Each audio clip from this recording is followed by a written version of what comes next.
पाकिस्तान का बदतरीन इलेक्शन है जिसमें आरओज भी शामिल हैं, प्रिजाइडिंग भी शामिल है, इलेक्शन कमीशन का अमला भी शामिल है, इदारे भी शामिल हैं, फोर्सेस भी शामिल। ये जो खान साहब के साथ जुल्म हो रहा है उसके बारे में क्या कहेंगे? मैंने कहा कि जिसके साथ भी जुल्म हो रहा है इस वक्त, और जब पहले भी कभी जुल्म हुआ है, हम हर जुल्म के खिलाफ। अगर हम अपना नज़रिया बेच कर आते तो इस वक्त कई सीटों पर बना देते। हमने नज़रिए का सौदा न पहले किया है और इंशाल्लाह ना आइंदा करें। कौन सी ऐसी पार्टी है जो इस इलेक्शन में आपको लगा कि उसको बहुत ज़रा वोट पड़े हैं और अक्सरियत से वो जीते? अस्सलाम वालेकुम नाज़रीन, मैं हूं आपका होस्ट मुबीन अहमद और मेरे साथ मौजूद है तहरीक लब्बैक पाकिस्तान के सरबराह हाफिज़ साद हुसैन रिजवी।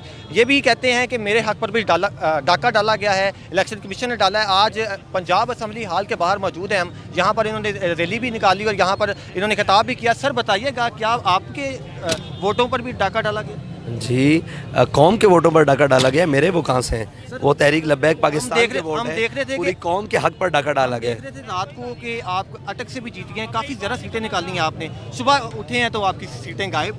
जी ऐसा ही है, और बिजली बंद करके, धौंस धांधली करके, फार्म 45 दबा कर, और जहाँ तक हमारे पास फार्म 45 जितने आ चुके हैं और जितने बकाया रहते हैं उनमें मुझे ये बताएं कि 25,000 का फ़र्क कैसे निकालेंगे, जहाँ मतलब 345 फार्म हैं और वहाँ 25,000 के लीड से हम जीत रहे हैं या 15,000 की लीड से जीत रहे हैं, तो बाकी 40 फार्म 45 में से अगर निकलेगा वो हल, तो वो कैसे निकलेगा? और हमारे पास तो लाइनें लगी पड़ी हैं लोग हमारे। और फिर दूसरी बात ये है कि जहाँ हम हारे भी हैं, जहाँ हमारी पोजीशन दूसरी या तीसरी है, वहाँ पर भी हमारे वोटों को काटा गया है। मिसाल के तौर पर ये हल्का ले लें, ये नवाज शरीफ साहब वाला हल्का, ठीक है जी, इसमें उतना वोट कास्ट नहीं हुआ जी, NA 130 इतना वोट कास्ट नहीं हुआ जितना निकल आया है। तो ये कौम के साथ मजाक किया गया है और ये मेरे ख्याल से पाकिस्तान का बदतरीन इलेक्शन है जिसमें आरओज भी शामिल हैं, प्रिजाइडिंग भी शामिल है, इलेक्शन कमीशन का अमला भी शामिल है, इदारे भी शामिल हैं, फोर्सेस भी शामिल हैं, हर बंदा शामिल है कि उसने किसी न किसी तरीके से डाका डाला है। लेकिन बाज़ लोग दयानतदार भी थे, वो रोए भी, पीटे भी, लेकिन आपको पता है फिर ताकत और बंदूक की नोक के ऊपर तो आगे बहुत कम लोग होते हैं जो खड़े होते हैं। कुछ लोग कहते हैं हाफिज़ साद हुसैन रिजवी साहब जो हैं वो अपने वालिद मोहतरम के मिशन को लेकर चल रहे हैं, लेकिन वो लोगों का इख्तलाफ भी रहता है कि जो बाबा जी का अंदर वो जो वलवला था, लोग बहुत ये कोई नहीं निगलेक्ट कर सकता, नहीं नज़रअंदाज कर सकता कि वो आशिक़ रसूल नहीं, हर एक मानता है कि वो बहुत बड़े आशिक़ रसूल थे। तो उनके बारे में थोड़ा सा बताइए। देखिए, ये तो वक्त बताएगा ना कि हम कैसी बात कर रहे हैं और हम किसी के आलाकार बने हैं। अगर आलाकार होते तो इस वक्त सीटों की भरमार होती। हमने अपने नज़रिए पर सौदा नहीं किया तो हमें ये जुर्म की सज़ा मिलेगी। अगर हम अपना नज़रिया बेच कर आते तो इस वक्त कई सीटों पर बना देते। हमने नज़रिए का सौदा न पहले किया है और इंशाल्लाह ना आइंदा करें। कौन सी ऐसी पार्टी है जो इस इलेक्शन में आपको लगा कि उसको बहुत ज़रा वोट पड़े हैं और अक्सरियत से वो जीत गई?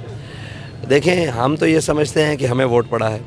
हाँ, हम ये समझते हैं कि तहरीक लब्बैक पाकिस्तान को बहुत वोट कास्ट हुआ है, लेकिन लोगों ने हक़ के राय दही इस्तेमाल बहुत किया है, ये बात है। वोटर निकला है और भरपूर वोट दिया है, लेकिन कौम के सामने उसका रिज़ल्ट नहीं आने दिया गया। अब वो बूथ के अंदर मैंने भी एक वो पर्दे में वोट डाला है, मुझे ये नहीं मालूम कि किसने किसको जाकर डाला है, लेकिन लोग वोटर के रुझान से पता लग जाता है, उसके चेहरे से पता लग जाता है, उसकी शनाख्त से पता लग जाता है कि वो कहाँ जा रहा है। तो वोटर निकला है, उसने अपने हक़ के राय दही का इस्तेमाल किया है, लेकिन उसको काट कर लाडलों के डब्बों में डाला गया। आपने कहा कि हम जुल्म की सियासत नहीं करना चाहते, हम जो है अमन की सियासत करना चाहते हैं जिसमें तमाम को, हम अदल और हक की सियासत करना चाहते हैं, और हक के अंदर ही अमन है और अदल के अंदर ही अमन है, ठीक है। ये जो खान साहब के साथ जुल्म हो रहा है उसके बारे में क्या कहेंगे? मैंने कहा कि जिसके साथ भी जुल्म हो रहा है इस वक्त, और जब पहले भी कभी जुल्म हुआ है, हम हर जुल्म के खिलाफ हैं।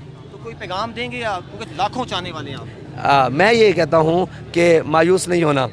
मैंने देखना ये है कि तू जालिम कहाँ तक है, कहाँ तक है, हद कहाँ तक है। बाबा जी भी अशार पढ़ा करते थे, जो वो अल्लामा इकबाल ने कहा ना, नौमीद ना हो इनसे ए रहबर फरजाना, कमकोश तो हैं लेकिन बेज़ौक नहीं राही, और अल्लाह को पामर्दी है मोमिन पे भरोसा, इब्लीस को यूरोप की मशीनों का सहारा। ये यूरोप की मशीनें हैं और ये इब्लीस के परिंदे हैं। और वो अल्लामा इकबाल ने कहा है ना कि दुनिया को है फिर मार का रूह बदन बेश, इब्लीस ने फिर अपने दरिंदों को उभारा। तो ये इब्लीसी दरिंदियत है जो इस वक्त चल रही है ना, कि हक़ की बात ना सुनने के लिए तैयार हैं ना किसी। देखें, सच जो है ना, हक़ इस्लाम की बात, दीन की बात, हुजूर के निज़ाम की बात, वो कोई किसी रास्ते से भी करेगा ना, उसको कबूल करने के लिए कोई तैयार नहीं है। क्यों कि आलम में कुफ्र के एजेंडे अपने ज़हनों और दिलों में बैठाए हुए। आपको क्या लगता है कि ये एहतजाज वगैरह करने से, ये रैलियाँ निकालने से कुछ फ़र्क पड़ेगा? पहले पड़ा है? नहीं पड़ा। नहीं, क्यों नहीं पढ़ा? नहीं नहीं, आपकी रैली से पढ़ा है मैं, लेकिन मैं दूसरों की बात कर रहा हूँ, वो सिर्फ पार्टी से। देखें, हमारा काम है निकलना, ठीक है, हमारा काम है सदाए एहतजाज बुलंद करना, हमारा काम है जुल्म के ख़िलाफ़ खड़े रहना और हौसलों को पस्त ना होने देना। तो मंजिलें उन्हें मिली करती हैं जो बड़े मंजिलों के मुसाफिर होते हैं।